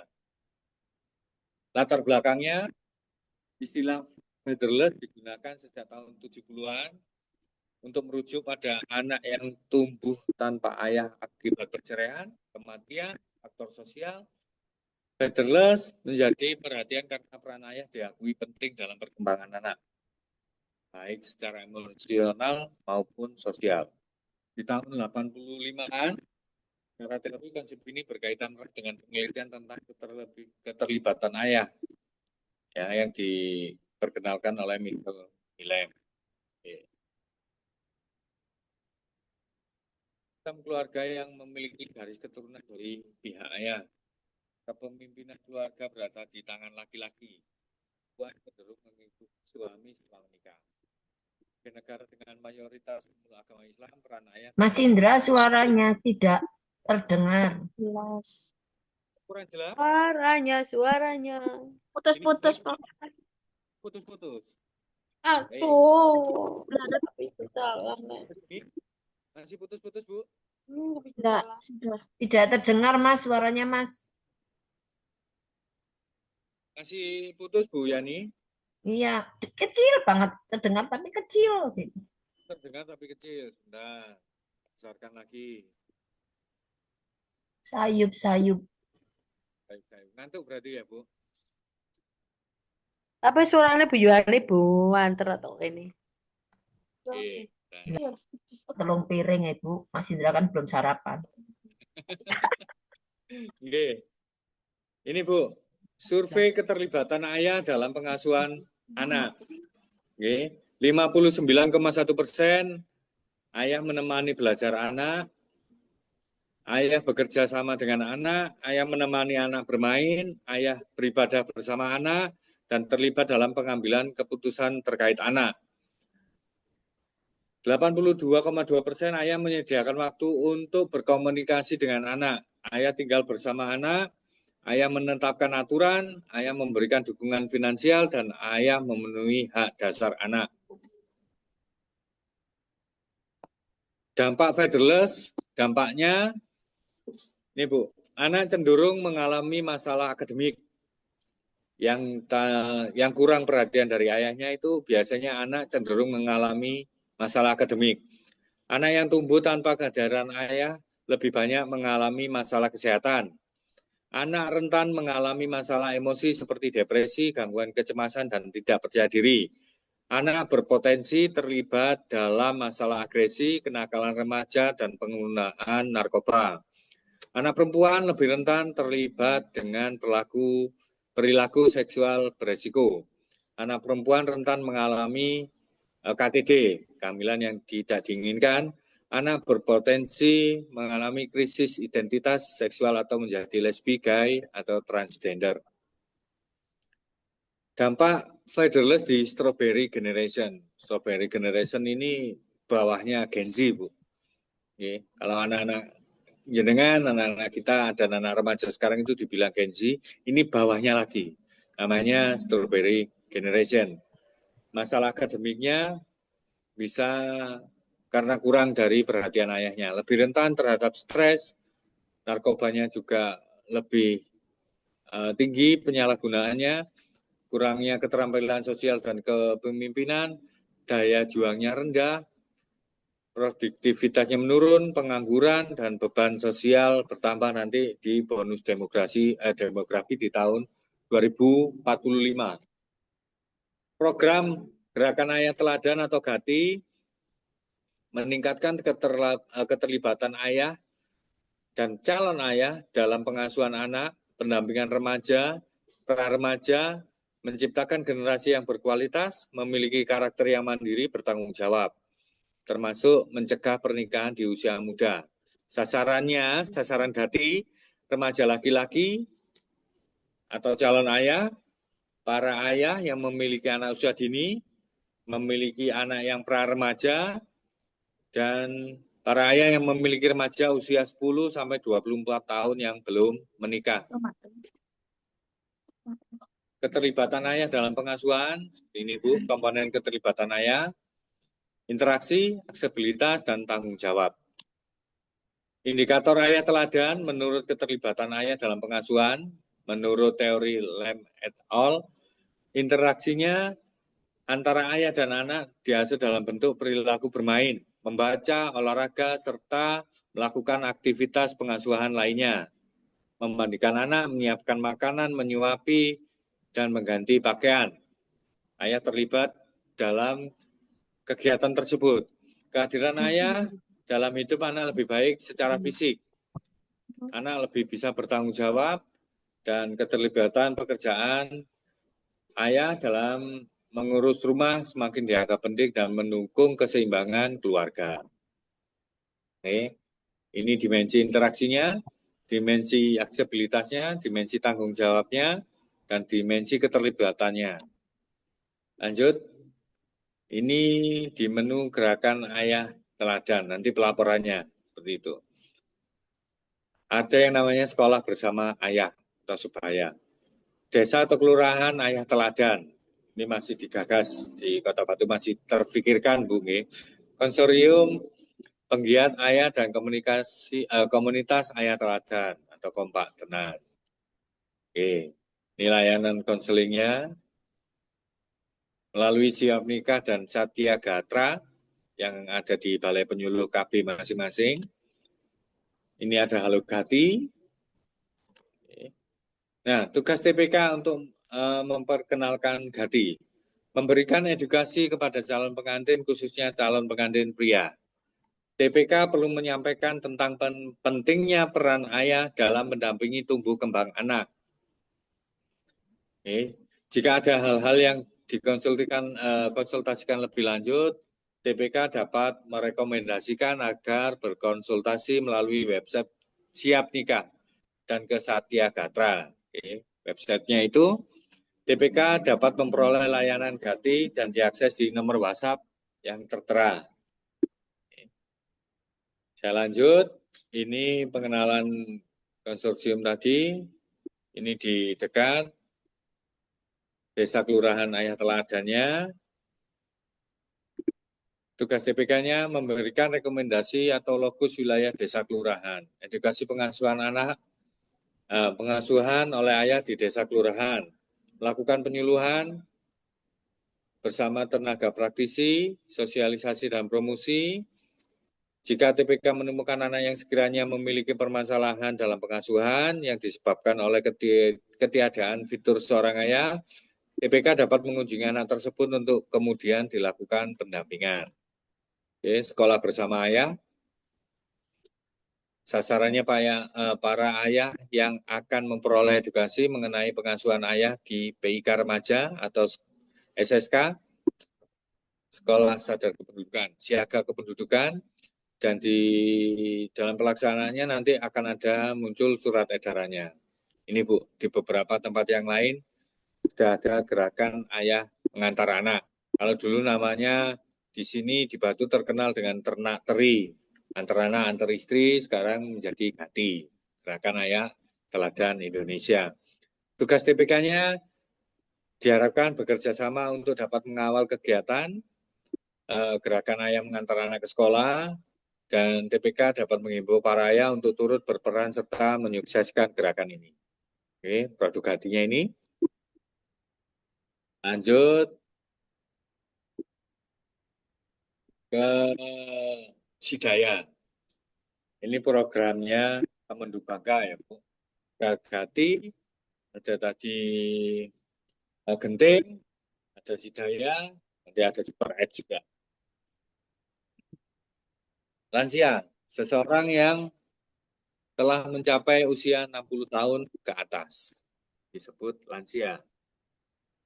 Ini, growing population.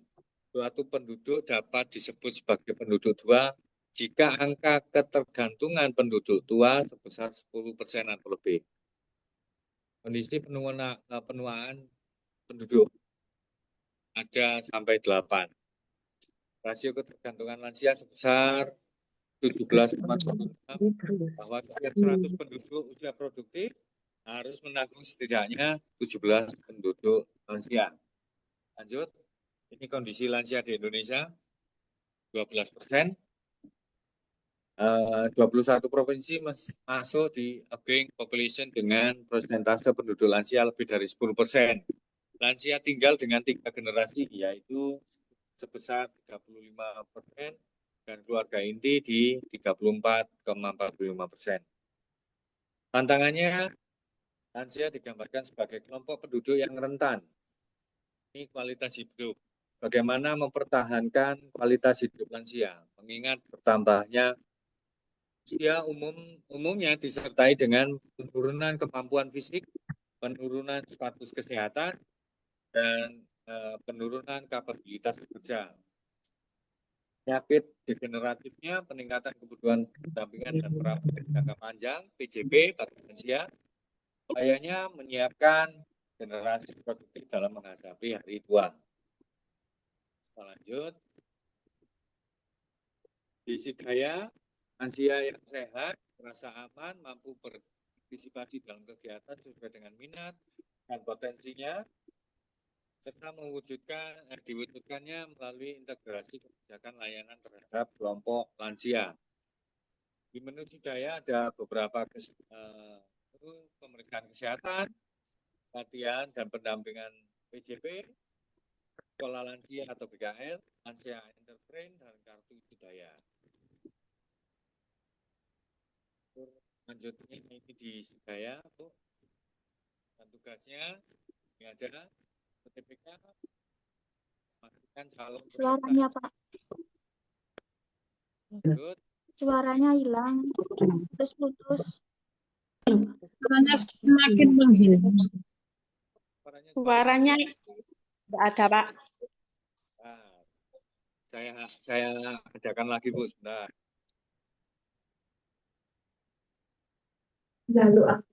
Suaranya habis Mas Indra karena kurang minum Mas. Oke, barusan minum saya, Bu. Sudah? Terdengar lagi ya, Bu ya? Sudah. Ini materi terakhir ini, insya Allah, Bu. Insya Allah. MBG, Alhamdulillah. apakah MBG itu tujuannya MBG, peran TPK dalam MBG, dan mekanisme alur di MBG? Oke, pendahuluannya saya skip. Pengertiannya, MBG sebuah inisiatif pemerintah yang bertujuan untuk menyediakan makanan sehat bergizi kepada kelompok sasaran yang membutuhkan. Sasaran program MBG-nya peserta didik, anak usia balita, ibu hamil, dan ibu menyusui. Perlu kerjasama dengan kementerian dan lembaga terkait. Sasaran MBG-nya untuk yang di Kementerian Kependudukan dan Pembangunan Keluarga atau BKKBN yaitu B3, ibu hamil, ibu menyusui, dan balita non-PAUD. MOU-nya sudah ada tentang dari Kementerian Kependudukan dan Keluarga Berencana atau BKKBN dengan Badan Gizi Nasional untuk masalah MBG. Ibu, dengan ini juga sudah ada kerjasamanya, jadi datanya pakai data yang dari jenengan dan disinkronkan data ke Posyandu.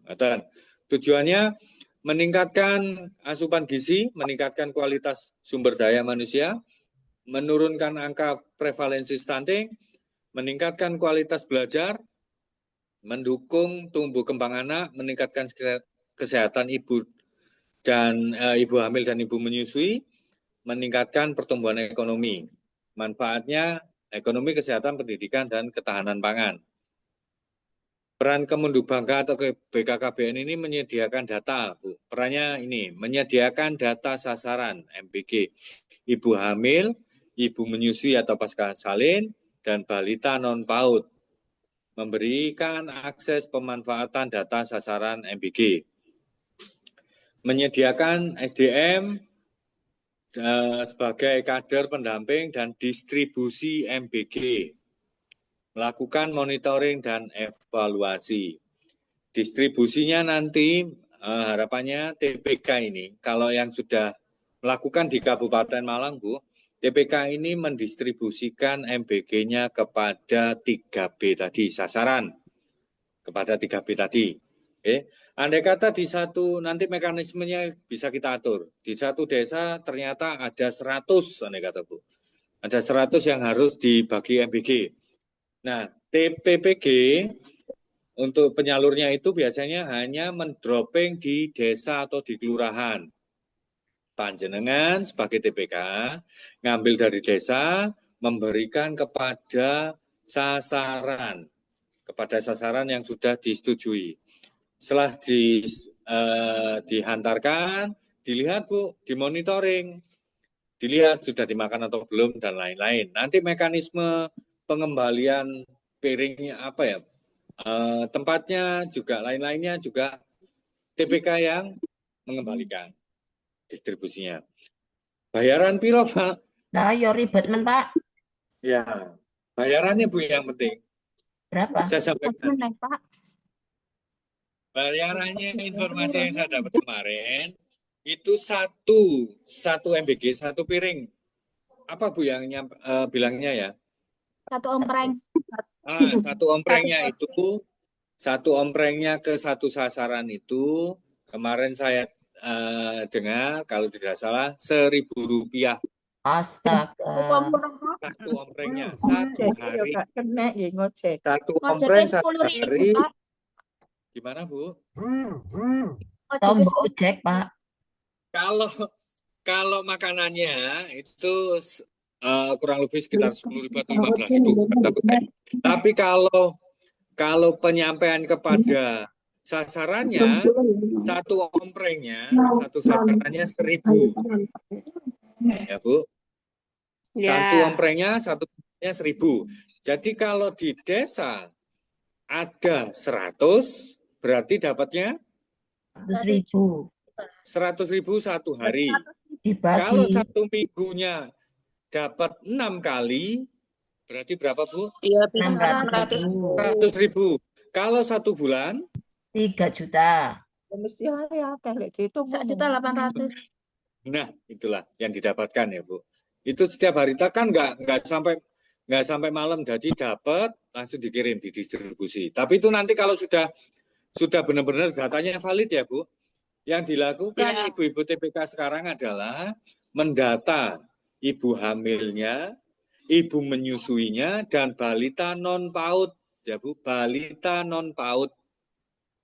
Kenapa kok non PAUD? Karena balita yang PAUD sudah dapat nanti dari pemerintah. dari sekolahnya. Ya, yang non PAUD itu dapatnya dari datanya panjenengan. Nanti dikolaborasikan dengan datanya kesehatan. Oke.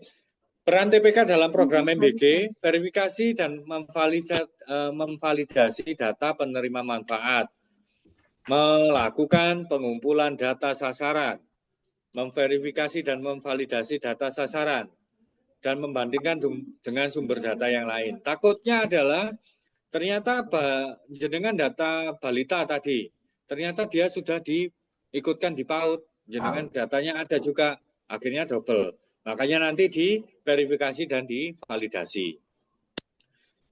Peran TPK yang kedua adalah melakukan distribusi makanan bergizi gratis, mengambil MBG dari titik distribusi yang disepakati, dan mengantarkan ke sasaran. Oke. Tugas yang ketiga, edukasi ketika pengantaran makanan bergizi gratis, memastikan makanan diterima dalam kondisi layak, kegiatan makan bersama dan edukasi di posyandu 1 kali 1 bulan atau lebih, memberikan edukasi gizi secara singkat dan individual.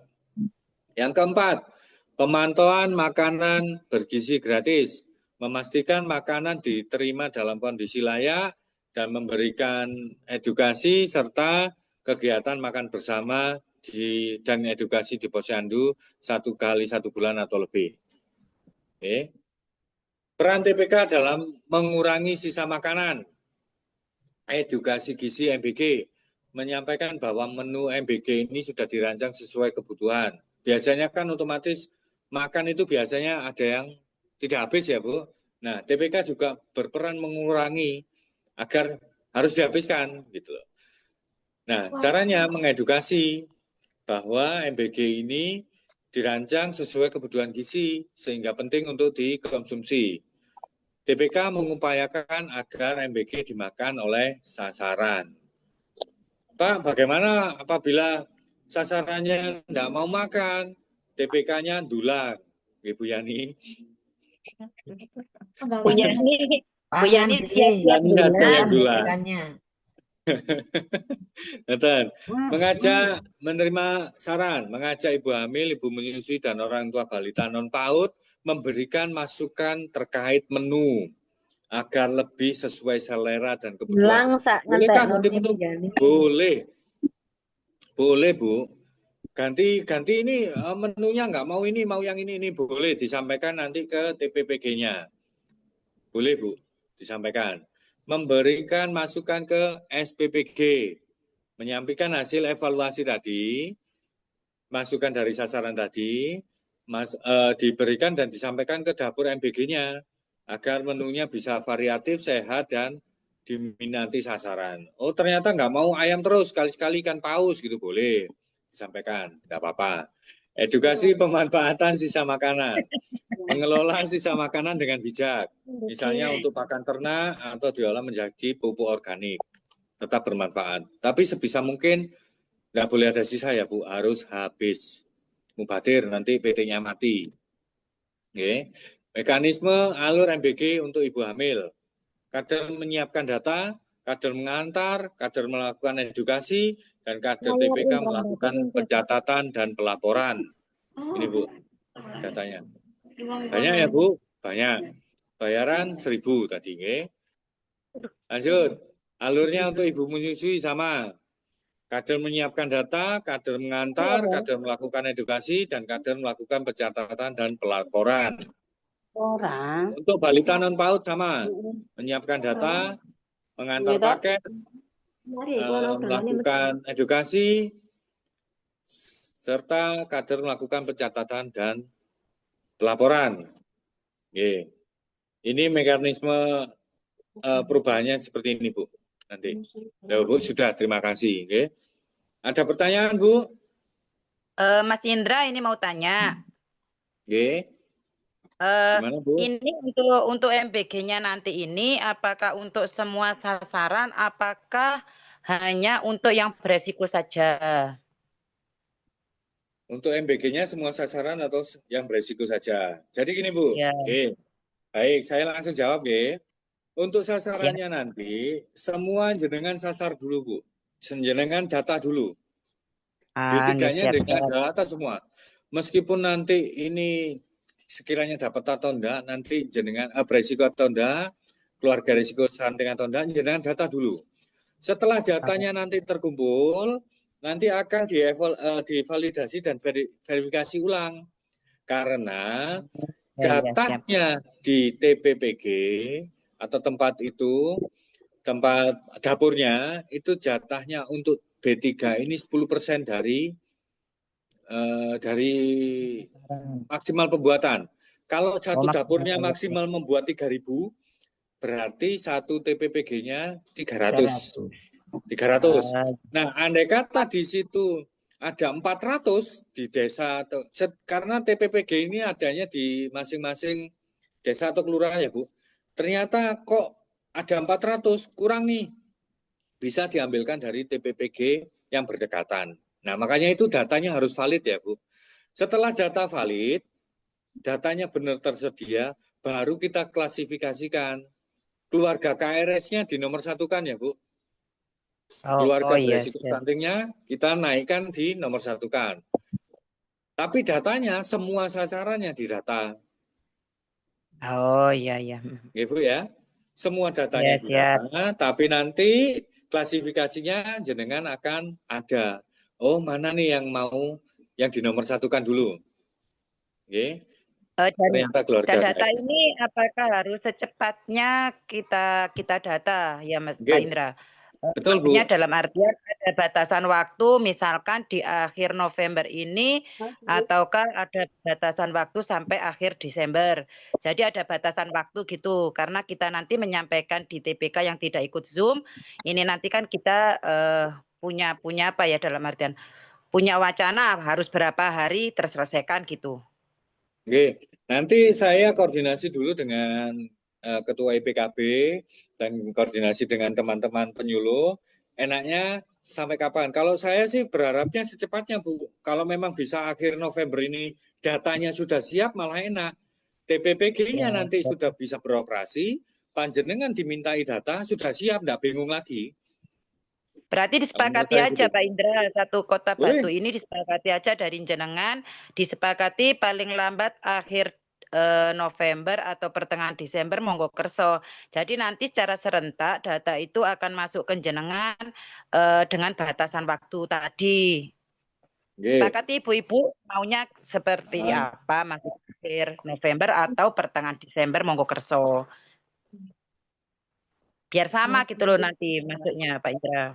Bu Kusnul, mohon maaf, kalau untuk di kami Ororombo, kami sudah diminta sama PLKB-nya sama Bu Esti. Jadi kami sudah mengirimkan kemarin terakhir tanggal 16.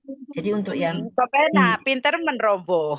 Loh. Alhamdulillah, baik. Untuk sumber jas juga sudah, Bu. Aku kan kita sudah kirim. Untuk sumber jas juga sudah. Izin ya, Bu. Ini ada Ketua IPKB-nya sudah datang, sudah saya tanyakan, dan maksimal bulan ini, akhir bulan ini ya, Bu, maksimal datanya sudah ada. Akhir November, maksimal. Oke, datanya sudah ada. Jadi, jenengan sudah bisa mulai nyicil. Siapa nih targetnya? Semua ya, Bu.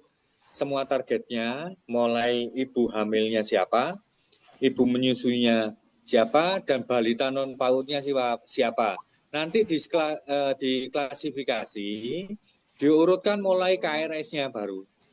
Oh, beresiko dulu, baru beresiko habis. Oh, ternyata masih ada kuota baru yang lain. Jadi, andai kata satu tim TPK ada 100 sasaran. Ya, yang mulai awal nomor 1 itu mulai yang KRS baru ke bawah. Nonton nggih, Iya. Ibu-ibu? Sepakat ya? Ini Ya. Akhir bulan. ini yang busui ini yang sampai 24 bulan atau yang hanya ASI eksklusif saja Pak Indra? Ibu Sui ini nanti didata mulai sampai 2 tahun ya Bu, 24 bulan gitu. Didata 24 sampai bulan, 24 nggih. bulan. Nanti Ya, masalah nggih. ternyata 6 bulan atau gimana. Tapi kalau menurut asumsi saya karena tidak ada, ini asumsi saya pribadi ya Bu, karena Iya. tidak berbunyi ASI eksklusif, bunyinya Iya. Ibu Sui berarti ya sampai 2 tahun. Ya, siap. Nggih, siap. Oke. Ya, makasih Pak Indra. Pak Indra, Sama-sama, izin Bu bertanya. Nggih, Bu Naisa, monggo. Nggih, sekedar masukan Pak nggih. Kalau misalkan dikasih ompreng itu sepertinya kurang efektif menurut saya, karena bayi kita kan makannya juga lama gitu Pak nggih. Kalau misalkan dikemas untuk kemasan yang lain seperti apalah paper tray atau gimana Pak menurut jenengan? Nah, Ya, Bu. Bu. Bu, nanti untuk masalah itu, masalah ompreng, saya sudah kemarin juga sudah menyampaikan masalah ini ke pusat ya Bu, saya sampaikan. Nah, itu akhirnya kita bisa menindaklanjuti. Andai kata nanti diberikan kepada balita atau baduta yang balita non PAUD yang mendapatkan kan, waduh gak gelemangan, ngarek isi tas mangan dan lain-lain kan gitu ya. Daripada bolak-balik nggak ompreng, ya nanti ditumplek aja Bu. Bahasanya apa ya Bu ya? Dipindah tempat atau ditumplek lah piye. Dipindah tempat ya Bu. Pindahkan. Kita ke tempat. Nah, dipindahkan ke tempat yang lain. Omprengnya jangan bawa balik sekalian. Jadi enggak double kerja. Iya. Indra, izin bertanya. Jadi enggak, Bu. Jadi nanti sambil dipastikan bahwa itu makanannya dimakan dan nanti dievaluasi ya Bu. Naik enggak berat badannya dan lain-lainnya tetap dimonitoring. Ngerti nggih Bu? Bu Naisa ya. Iya, Pak Indra, Pak. untuk pemberian MBG itu berapa bulan? Selama berapa bulan? Nah, kalau MBG ini Bu, selama masih belum ada instruksi Presiden untuk menghentikan, berarti masih tetap sama Bu, masih tetap memberikan. Sekedar info ya Bu, sekedar info, kemarin di Kabupaten Malang teman saya kan sudah melakukan. Itu cerita memang di sana itu satu tim ada yang 1 bulannya bisa dapat 3 juta memang. Dari ini memberikan omprengnya ke B3 tadi. Itu dapat ada yang dapat 3 juta. Nah, sampai kapannya selama tidak dirubah instruksi presidennya tentang MBG ini atau ada pemberhentiannya, berarti masih tetap jalan MBG-nya Bu. Nah, kalau masih tetap jalan, otomatis datanya juga fluktuatif. Datanya juga pasti bisa naik, bisa turun. Naik karena ada penambahan ibu hamilnya, penambahan ibu suinya, turun karena anak ini sudah tidak balita lagi, ya Bu. Oh, ibunya sudah tidak menyusui lagi, itu bisa berubah. Nonton ya Bu, jadi datanya masih fluktuatif, datanya bisa naik turun. Nonton nggih? Mas, tanya satu Mas. Nggih, Bu, Tadi lanjut. kan tugas TPK saya lihat kan, rodok berat banget ini Mas. Dan Nggih. sekarang rumor yang, ya bukan rumor ya, yang kita tahu banyak di luar itu yang anak SD, SMP aja banyak, SMA aja banyak yang keracunan. Sedangkan kita ini kan berhubungan langsung sama balita, ibu hamil, ibu menyusui. Berarti kan tugas TPK ini kalau saya lihat lebih berat lagi dengan asumsi untuk kita, maksudnya honornya itu yang 1 juta per ompreng tadi ya Mas ya. Iya. Terus tadi kan ada satu poin yang bilang TPK ini harus mencicipi kelayakan masakannya. Misalnya ini Mas, misalnya ada yang namanya kita juga manusia, ada yang kelewat. Kemudian anaknya keracunan, tanggung jawab kita TPK yang dapat 1 juta itu seperti apa, Mas? Selain tanggung jawab moral, apakah ada nanti ada sesuatu yang kurang mengenakan atau gimana Mas? Karena kan di luaran kan kita tidak menutup mata dan telinga bahwa sudah banyak yang tidak sesuai dengan harapan. Mungkin Oke, itu aja Mas, matur nuwun. ya. Untuk tugas TPK-nya nanti perlu digarisbawahi lagi, Bu. Tugasnya TPK memang hanya sekedar memberikan. Nanti kalau mencicipi, itu otomatis kan tidak semua makanan yang dicicipi ya, Bu. Otomatis di dapurnya. Nah, khususnya di Kecamatan Batu memang ada satu TPPG yang masih divakumkan, ya. Nah, itu nanti otomatis, Bu, ada evaluasi lebih lanjut. Dan yang pasti adalah TPK tidak terpengaruh oleh itu. Karena TPK hanya tugasnya untuk menyampaikan saja. Oh, berarti kita hanya menyampaikan ya, tidak melihat Betul, kelayakan dari menunya ya betul. Mas. Matur nuwun. Tidak Bu. Panjenengan TPK hanya menyampaikan saja. Dan penyediaan data yang terpenting itu. Datanya harus real, harus benar-benar ada. Datanya memang benar-benar orang ini layak. Kan ngoten ya Bu. Kan data banyak nih. Dari 100 ternyata nomor urutnya KRS-nya 1, 2, 3, 4 sampai bawah. Ternyata di Rorombo Sumama dapatnya andai kata di Rorombo berarti ada 1, 2 TPG, ada 600. Ternyata di Rorombo ini 400. Berarti kan dapat semua. Tapi kalau 7 dari 600 sasaran dapatnya 600 tapi datanya 700 umpama, ya berarti yang dapat 600 awal. Dan balik lagi Bu, kita perlu garis bawahi TPK tugasnya hanya sekedar mengantar ojek makanan ya. Tanpa cek makanan Bu Yani. Ya, tanpa kelayakan ya, hanya ojek makanan. Tanpa hanya ojek saja. Dan memastikan bahwa makanan itu dimakan. Itu Bu. Jadi tugasnya adalah mengambil, mengantarkan, dan memastikan makanan itu dimakan, terus dimonitoring nanti. Naik turunnya dari, andai kata ibu menyusui tadi, naik turunnya berat badan, terus anaknya juga seperti itu, terus ditanya, mau menu yang bagaimana untuk bisa lebih ini. Itu TPK juga berkewajiban ya. Katanya Bu Yani ya. Pak mau tanya. Boleh Bu. Ya kan kita yang Bu. mengantar ya itu ya. Misalkan ada yang keracunan atau apa, otomatis yang mengantar yang kena duluan itu. Yang mengantar yang kena duluan, kan Itu pasti. Baik Bu. Jadi balik lagi nanti Bu, tugasnya hanya pengantaran. Dan kalau memang nanti yang mengantar yang kena duluan, jenengan bisa menyampaikan, Pak, saya hanya mengantar. Kalau yang kena duluan ini, yang keracunan cuma 1, berarti kan harus dilihat Bu, keracunannya dari MBG-nya atau dari lainnya. Ya, tapi tidak semudah itu kan Pak di lapangan itu ya. Betul. Saya yakin Bu, saya yakin pasti tidak semudah itu. Nanti kan kalau keracunan, pasti semuanya keracunan.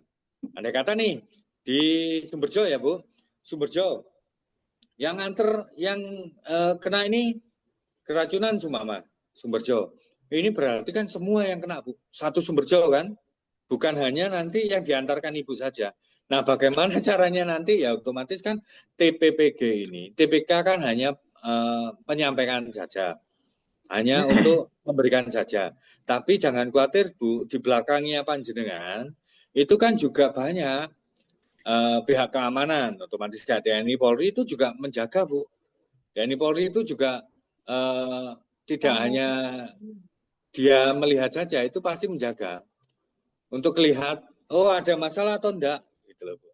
Tapi insya Allah karena ini sudah mulai banyak yang dievaluasi, semoga saja dan insya Allah tidak ada keracunan lagi. Keracunannya biasanya karena makanan yang setelah jadi itu langsung ditutup Bu, uapnya balik lagi, uapnya enggak bisa keluar, itu yang banyak bisa keracunan.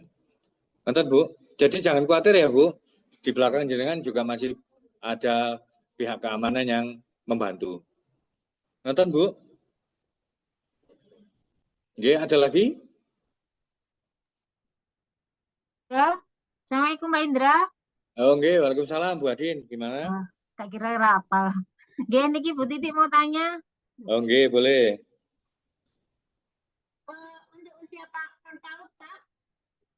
Gimana Bu Titi? Untuk usia non PAUD. Untuk usia non PAUD, balita ya Bu, bahwa 5 tahun yang tidak sekolah non PAUD, yang tidak sekolah PAUD. 5 tahun ya Bu? Ya. Otomatis kalau 5 tahun lebih itu kan biasanya sudah PAUD ya. Kalau 5 tahun ke bawah itu kan ada yang dipautkan, ada yang enggak. 5 tahun kan biasanya sudah masuk TK ya Bu? Ya. Oke. Pak, berarti ini usianya di atas 6 bulan, terus di bawah 5 tahun yang belum PAUD gitu ya? Betul Bu. Oke, Oke, Oke. siap. Terus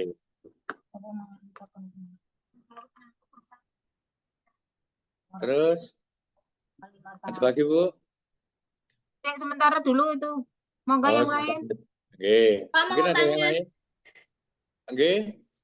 Misalnya ada yang menolak gimana? Ada yang menolak silakan dibawa kembali. Tidak apa-apa. Oh gitu. Kalau memang ada yang menolak silakan dibawa kembali ya Bu. Omprengnya dibawa Lalu kembali. datanya ya Pak. Nah, datanya nanti karena saya bilang tadi datanya fluktuatif naik turun, tinggal dicoret.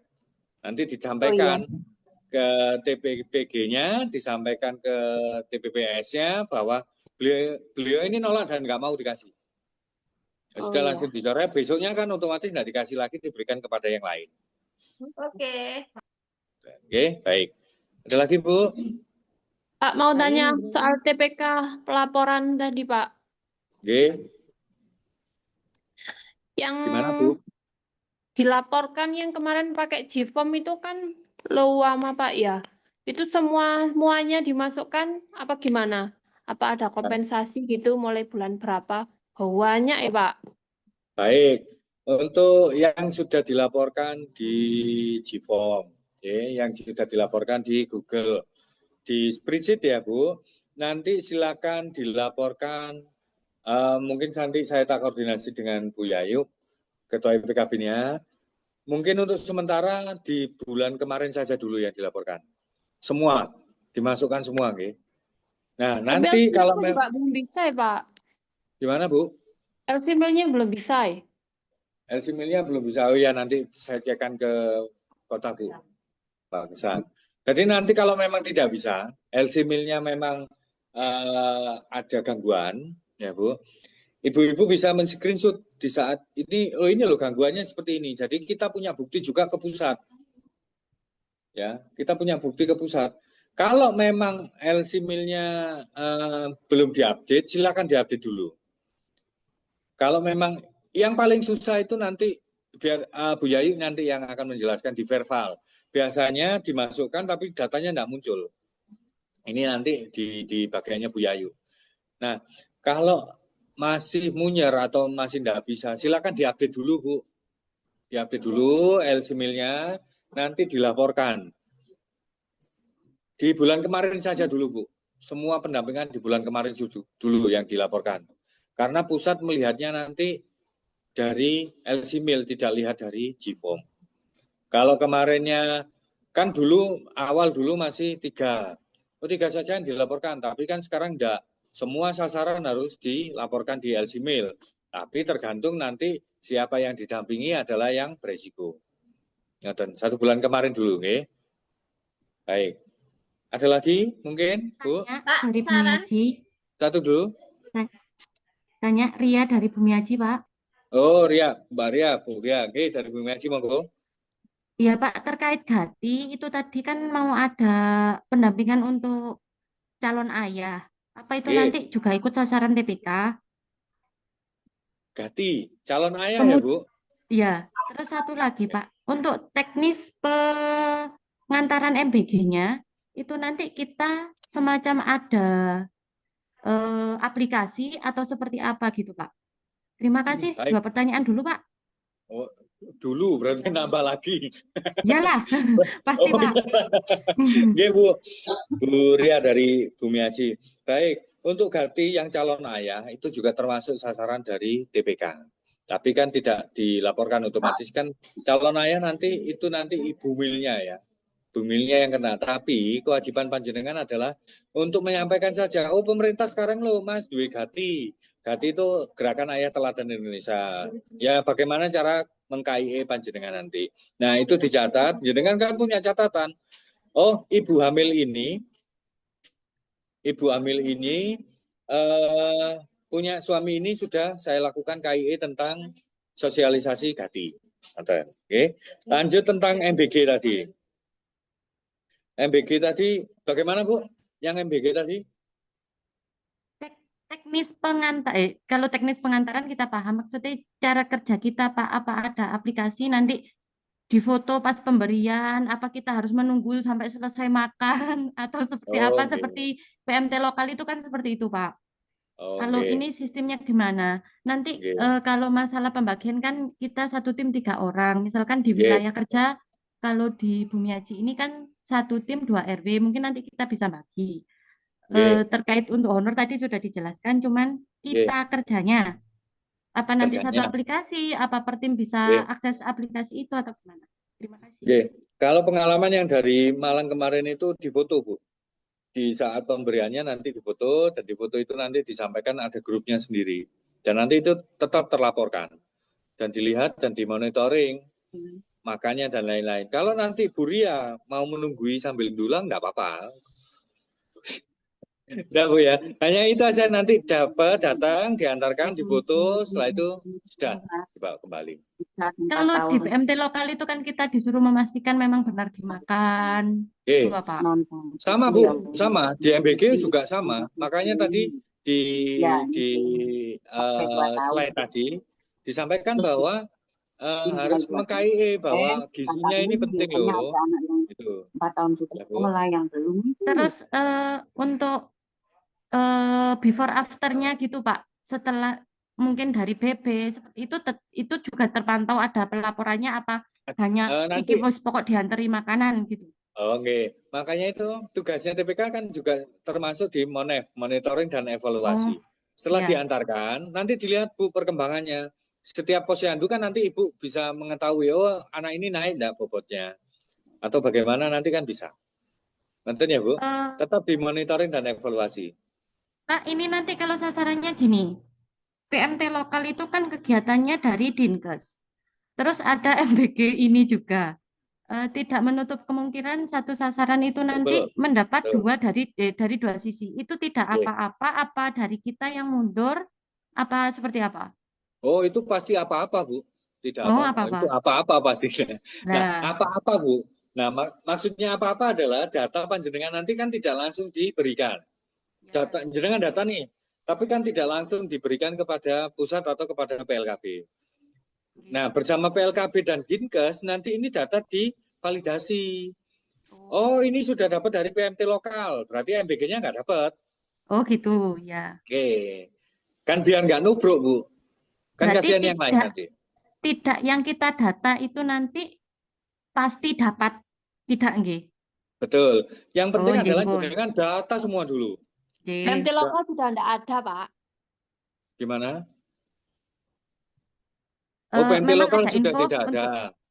Baik. Ada info untuk PMT lokal ini berhenti, Pak. Cuman kan kadang ada sambungan dari desa untuk memang yang beresiko itu tadi. Ya. Kebijakan desa. Kebijakan dari desa nanti datanya semua didata dulu, semuanya ya Bu. Didata dulu. Bumil, terus Busui sama balita non pautnya didata dulu. Data ini akan kita rekonsiliasi dulu. Kita validasi dan kita rekonkan dengan Dinas Kesehatan. Agar datanya tidak tumpang tindih. Kalau sudah dapat bantuan dari sini, tidak boleh dapat dari yang lain. Kalau memang PMT lokal masih ada yang jalan, tinggal pilih PMT lokalnya yang didapat atau MBG-nya yang dapat. Oke. Ya, Pak. Itu ya Bu. Oke, terima kasih. Baik. Ada lagi? Satu lagi Pak Indra. Boleh Bu Yani. Gini, kami di desa itu kan ada, monggo silahkan tunjuk dulu. Di desa ini kan ada programnya posting Pak. Nah, berarti yang masuk di posting tidak bisa masuk di BGM ya. MBG ya, Bu? Di MBG. Berarti ataukah posting itu kita hilangkan, kita ikut MBG aja, yang sudah benar-benar kita tinggal memberikan, atau gimana masukannya Mas Indra? Oke, Bu Yani, terima kasih. Bu Yani nanti mungkin yang pertama kita balik dulu semua didata dulu. Kan ngerti nggih? Semua didata, nanti itu termasuk kebijakan dari masing-masing desa atau kelurahan. Desa nanti, oh ternyata desa ini masih PMT lokal atau pemberian apa Bu tadi? Posting tadi, Ya. dilanjut nggak? Oh ternyata dari desa tadi postingnya tadi kan wes MBG saja, nggak apa-apa, boleh. Jadi Nah, iya. yang pasti datanya punya dulu Bu Yani nggih. Udah, Kalau datanya datanya kan punya, sudah masuk. nah enak. Tinggal nanti desa memastikan kalau MBG ini kan pasti harus berjalan ya Bu. Iya. Pasti karena instruksi presiden ya. Nah nanti tinggal desanya, oh postingnya tak arahkan ke yang lain, saya ikut MBG saja. Tuh Bu Yani. Oh, enggak. Karena kan memang kita kan sudah ajukan ke desa untuk program posting kan setiap tahun itu ada. Kalau Nggih. memang tidak boleh double seperti Pak Endra tadi yang sampaikan, berarti kami enggak berkegiatan posting lagi, jadi ikut di Nggih. programnya pemerintah Nggih, ini. MBG. Nggih, Nggih. nanti Ya Bu sampaikan. Yani. Saya sampaikan. Biar nggak double-double Bu. Ya, Biar nggak double-double. betul. Nggih. Ya. Tapi yang pasti jangan dikurangi ya Bu. Jangan dikurangi dulu. Oh ini karena yang dikurangi kan kegiatannya bukan namanya ya Bu Yani ya. Ya, namanya Ya tetap baik. Pak. Namanya tetap baik. Nggih. Ya Bu Yani. Ada lagi mungkin? Dianggarkan untuk HP, Pak. Dianggarkan untuk HP ya. Oh boleh. Ya boleh. Bu, ini nanti Kita dianggarkan untuk HP setuju. iPhone bisa. Bu karena ini Bu, nanti kita Zoom ini kan juga TKP ada ini. dari pusat dan dari provinsi ini ikut Zoom ya Bu. Dan nanti, nah ini kan juga direcord. Nanti kan juga nanti disampaikan ke pusat. Nah, semoga saja permintaan jenengan yang dianggarkan HP tadi didengar ya Bu. Amin. Ya amin. Nah, didengar ya, masalah di ACC atau enggak kan urusan buri ya Bu, didengar dulu yang penting ya. Wah, repot ya, Pak. Ucapan adalah Repot doa iki itu. dia nuki HP ini. Yang penting kan didengar dulu. Didengar tok ora Iya, Bu. di Betul. apa Pak. Betul Bu, kemarin juga itu masalah yang utama di saat pembahasan verbal. Karena HP-nya kader ini enggak mumpuni gitu. Kita Ya, sudah betul. sampaikan. Nanti Bu Yayu biar menjelaskan. Ya siapa tahu nanti sama Bu Yayu dikasih HP, undian HP. Amin. Amin. Oke, gitu. Undian. Yang paling pintar nanti Bu Yayu memberikan HP. Yang paling cepat jawabnya atau apa gitu nanti. Ada lagi mungkin yang lain? Dapat Mohon, dari Pak, sisir. biar cepat selesai. Oh, oke, dari sisir. Dari sisir ya. Oke, lanjut. Ini mau bertanya masalah pendataan tadi, Pak. Oke. Setiap pendataan kami untuk pelaporan tiap bulan itu, Pak, kalau ada balita baru, ada bumil baru itu kalau mau masukkan di Esimil itu kan sulit sekali, Pak. Terus kami tuh kalau ngisi lewat Jivom aja, Pak. Itu gimana, Pak? Untuk Oh, baik. Baik, Bu. Nah, itu pertanyaan itu akan terjawab di saat pematerinya Bu Yayu. Bu Gesang. Nanti masalah ini akan terjawab di materinya Bu Gesang. Gitu, nggih? Oke, Pak. Terima kasih. Baik. Baik. Baik. Nggih. Gesang, terima kasih. Pak Indra, Untuk ya, ini Bu, Bu Kolifa sudah ditutup. Selanjutnya akan ada materi kedua tentang verbal KRS yang akan disampaikan oleh Bu Yayu.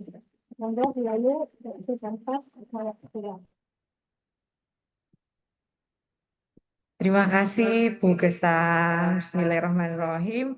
Assalamualaikum warahmatullahi wabarakatuh. Waalaikumsalam. Waalaikumsalam warahmatullahi wabarakatuh. Salam sejahtera untuk kita semua. Sudah lapar?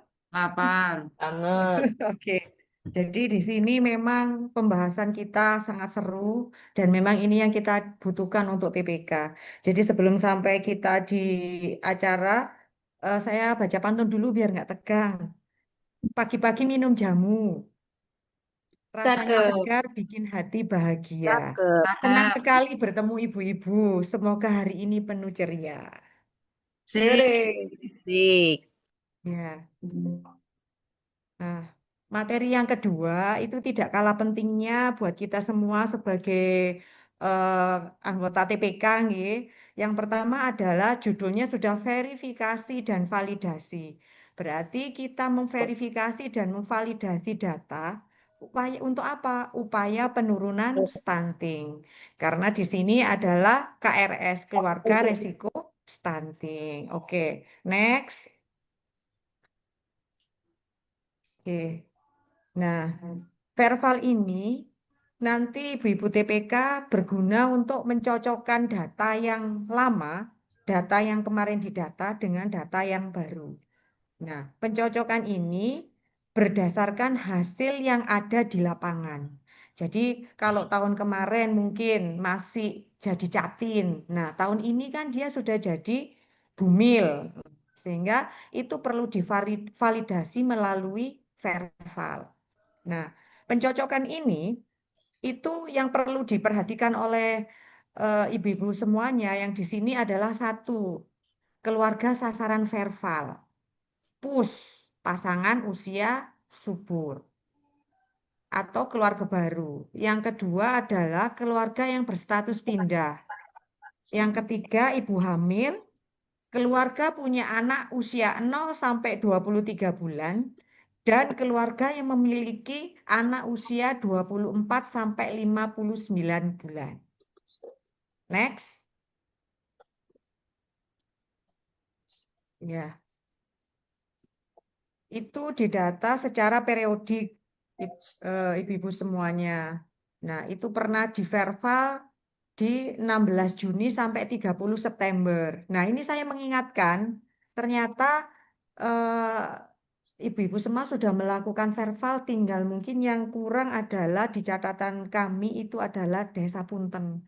Jadi mohon izin untuk ibu-ibu yang luar biasa untuk memverval di datanya.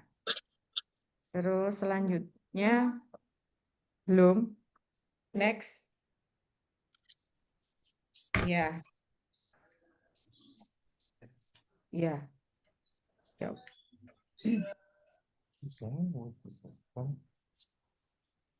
Selanjutnya adalah kalau nanti kita sudah melihat di lapangan, maka kita akan petakan.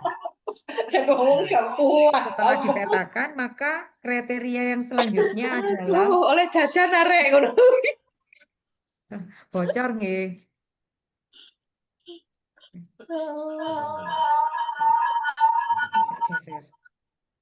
Geser. Ya, kriteria yang perlu diperhatikan yaitu satu, air minum.